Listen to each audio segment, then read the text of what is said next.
নমস্কার, আমি চন্দ্রানী মুখার্জি, কলকাতা নিবাসী পূজা পাল চৌধুরীর লেখা একটি ছোট গল্প পাঠ করছি। গল্পটির নাম মোহনা। দীর্ঘ 9 বছর পর হঠাৎ চাবিটা খুঁজে পেল অভিক। রাগের মাথায় কোথায় যে রেখেছিল নিজেই ভুলে গেছিল। কত খুঁজেও এতদিন পাওয়া যায়নি।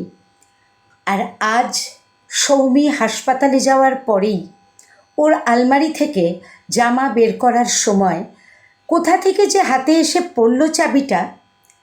এতদিন কি তাহলে চাবিটা ইচ্ছে করে সৌমি লুকিয়ে রেখেছিল? মনে মনে ভাবল অভিক।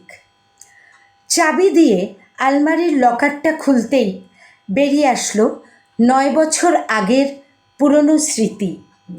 বেশ কিছু চিঠি, বিয়ের কার্ড, ডায়েরি আর কিছু নুড়ি পাথর বের করলো অভিক।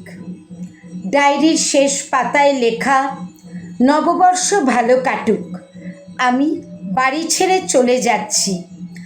আমার সাথে আর যোগাযোগ করার চেষ্টা করো না। সমুদ্র থেকে কুড়িয়ে আনা নুড়ি পাথর তোমার কাছেই ফিরিয়ে দিয়ে গেলাম। তুমি আমার রাগ ভাঙাতে পারবে না। হাসি পেলেও উদ্বিগ্ন অভিক তাড়াহুড়ো করে লেখাটায় চোখ বোলাচ্ছিল। এমন সময় হাসপাতাল থেকে ফোন আসলো। কনগ্র্যাচুলেশনস, আপনার ফুটফুটে এক কন্যা সন্তান হয়েছে। অভিক মনে মনে ভাবল, এবার এই সব নুড়ি পাথরের মালকিন আমাদের মোহনা।